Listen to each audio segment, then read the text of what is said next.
Waktu sudah menunjukkan pukul 00.00,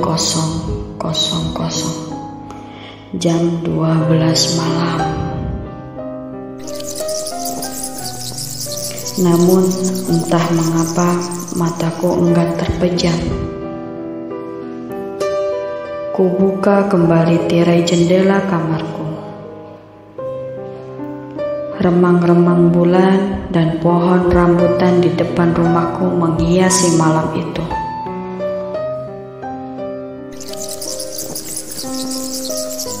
Walaupun begitu sunyi, namun seakan-akan pohon rambutan itu digelayuti makhluk-makhluk putih sambil tersenyum padaku. Segera aku tepis bayang-bayang itu, kututup kembali tirai jendelaku.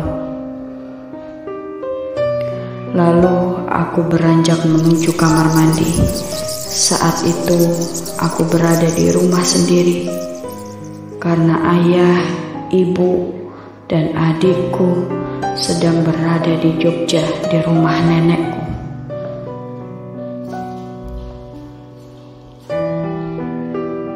Niatku untuk buang air kecil dan mencuci muka mendadak meredup.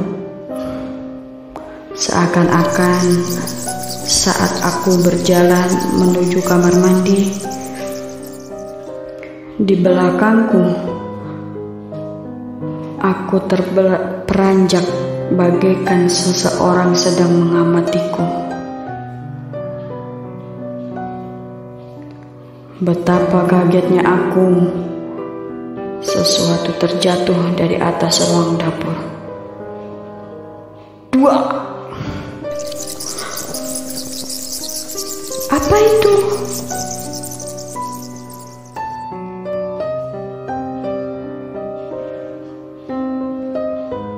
Sekilas berwarna putih bersih, beraroma anggur, dan dihiasi gambar hati di bagian bawahnya, seperti gaun putih.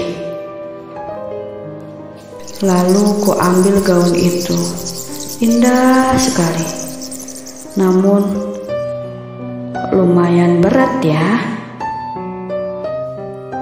Di bagian bawah dan di bagian dalam tertulis Siromana. Pikirku mungkin ini adalah nama dari pemilik gaun ini. Namun aku berpikir, dari mana gaun ini jatuh? Lalu ku bawa gaun tersebut ke kamarku. Ku amati lagi gaun itu. Ku tempel-tempelkan ke tubuhku sambil aku berkaca. Betapa indahnya. Namun aneh, di bagian tengah gaun itu ada noda berwarna merah. Lalu ku cium noda merah itu.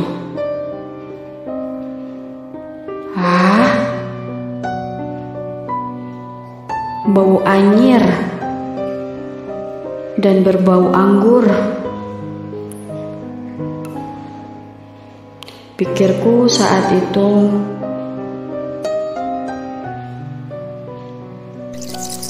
Namun ada niatku untuk memiliki gaun itu. Akan kucuci keesokan hari dan kupakai pada acara pesta dansa malam Valentine di villa.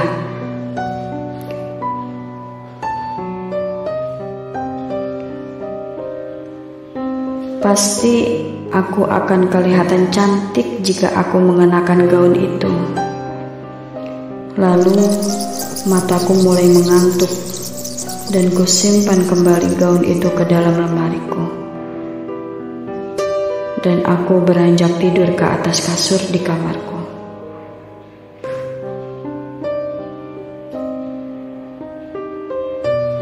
Pagi sekali aku sudah terbangun dari tidurku.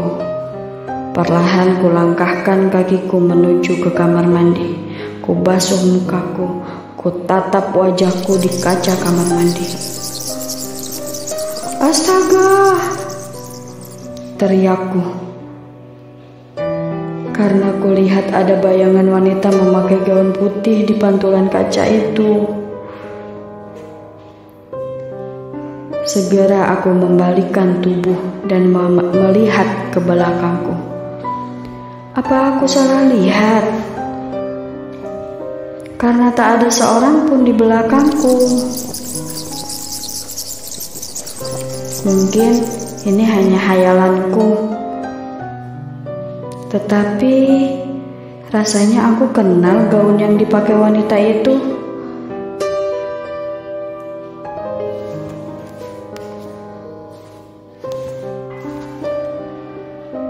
Ya, itu gaun yang aku temukan malam tadi. Lalu aku bergegas berlari menuju kamarku. Ku buka lemariku. Ternyata gaun itu masih tetap ada di lemari kamarku. Lalu ku ambil gaun itu dan ku amati kembali. Ku lihat noda merah itu semakin banyak. Padahal tadi malam noda ini belum selebar ini. Lalu ku bawa gaun itu ke kamar mandi dan ku cuci. Tapi aneh, air yang bekas cucian gaun itu tak berwarna merah. Padahal gaun tersebut ternoda merah. Aku penasaran dengan noda itu. Apa noda merah ini ya? Pikirku, ku cium dan ku pejamkan mataku. Saat aku memejamkan mata, sketsa peristiwa seperti terlintas di pikiranku. Entah dari mana, namun itu seperti nyata. Aku seperti melihat sesosok gadis Belanda yang amat cantik mengenakan gaun ini dan berdansa. Senyumnya manis sekali. Sepertinya dia berdansa di dalam acara sebuah pesta dansa. Dan di peristiwa itu, sepertinya tempatnya berada di rumah ini, di ruang tengah. Lalu segera ku buka mataku, aku sedikit takut. Lalu segera ku jemur baju itu di belakang rumahku.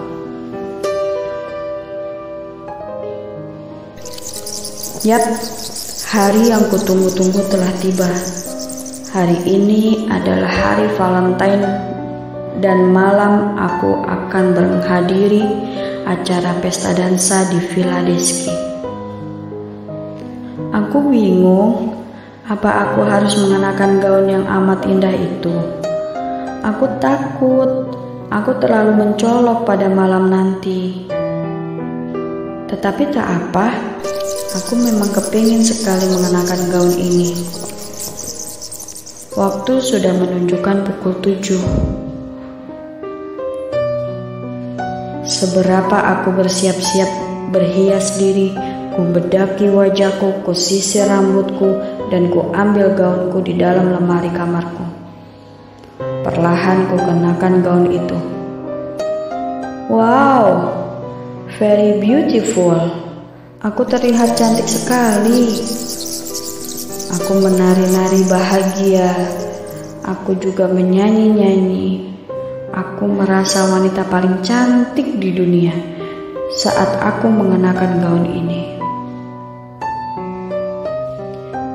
Tapi entah mengapa mendadak kepalaku pusing, perutku mual, dan aku tak bisa melihat dengan jelas, hanya remang-remang, dan aku terjatuh, lalu pingsan. Saat aku pingsan, aku seakan-akan masuk ke dalam dimensi lain. Aku berjalan di suatu acara malam pesta dansa. Namun aneh, Sepertinya tak ada satu orang pun yang mengetahui keberadaanku. Padahal saat itu aku berada di suatu keramaian, dan memang acara itu sepertinya diadakan di rumah baruku ini.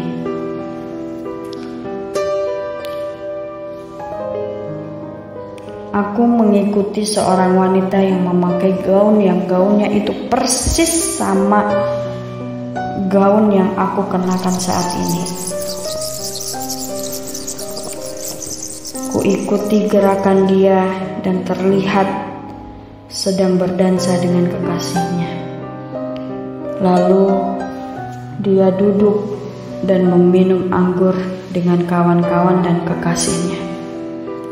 Tetapi kulihat salah satu temannya melirik dan tersenyum kepada kekasihnya. Ya, temannya itu begitu aneh tingkahnya. Lalu saat wanita itu hendak meminum anggur dan bersulang, tiba-tiba temannya menyenggol gelas yang dibawa wanita itu dan tumpah ke gaun wanita itu. Dan aku juga melihat kekasihnya mengajak wanita itu ke dalam kamar. Tetapi sungguh aneh, teman wanita tadi mengikuti gerak mereka berdua ke dalam kamar.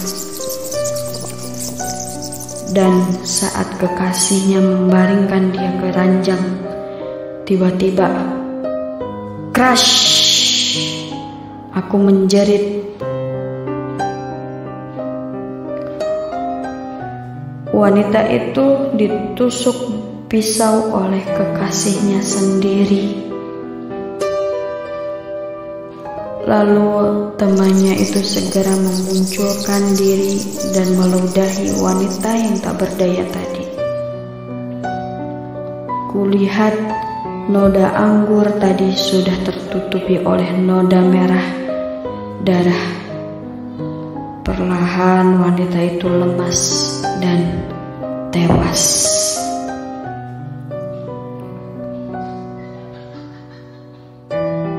Ingin ku bantu wanita tadi, tetapi aku tak dapat menyentuhnya. Lalu mayat wanita itu disembunyikan dan dikubur oleh mereka di dekat pohon rambutan yang ada di depan rumahku. Namun sebelum mereka mengubur mayat itu, kulihat gaun yang dikenakan wanita tadi dilucuti dan diambil oleh temannya. Mereka tertawa, hahaha. Betapa kejamnya pikirku.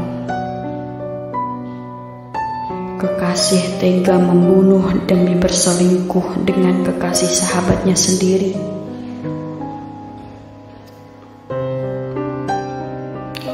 Lalu aku terbangun, aku merasa sedikit pusing. Saat aku terbangun, kulihat remang-remang ada sosok bayangan. Ya, aku kenal bayangan itu. Itu adalah wanita yang ada di mimpiku tadi. Dia menatapku sepertinya dia ingin aku mengikutinya. Lalu ku ikuti wanita tadi. Sepertinya dia menuju ke arah pohon rambutan yang ada di depan rumahku itu. Sampai di sana, dia membalikkan tubuhnya dan menatap ke arahku. Dia tersenyum. Lalu tangannya menunjuk ke arah gaun yang aku kenakan saat itu. Lalu menunjuk ke arah tanah tempat mayatnya dikubur. Ya, aku mengerti. Mungkin dia memberi kode untuk menguburkan gaun itu ke dalam kuburannya. Kau ingin gaun ini aku kuburkan ke dalam sini? Tanyaku sambil menunjuk ke arah kuburan itu. Kulihat dia mengangguk. Lalu aku bergegas menuju kamar. Lucuti gaun itu, lepas gaun itu, dan aku kuburkan ke dalam tanah tadi, dan kutimbun kembali. Tiba-tiba wanita itu muncul kembali, dan dia sepertinya meneteskan air mata dan tersenyum padaku. Kulihat ia terbang ke atas langit. Ia semakin tinggi, lalu ia menghilang. Kupikir pasti dia sudah tenang. Aku merasa bahagia. Lalu aku kembali menuju ke rumah. Saat aku menutup pintu, tiba-tiba mobil ayahku datang. Ternyata mereka sudah pulang dari Jogja. "Fiona, ini mama bawakan oleh-oleh ini." "Iya ma, apa itu?" "Ini sayang, gaun putih, indah kan?" Betapa kagetnya aku. Gaun itu mirip sekali dengan gaun si Romana. Gaun yang baru aku kubur di depan rumahku. Aku tersenyum, kucium gaun itu, lalu kuangkat. "Iya mah, bagus sekali. Aku suka gaun ini. Namun tak berbau anggur," ucapku saat itu.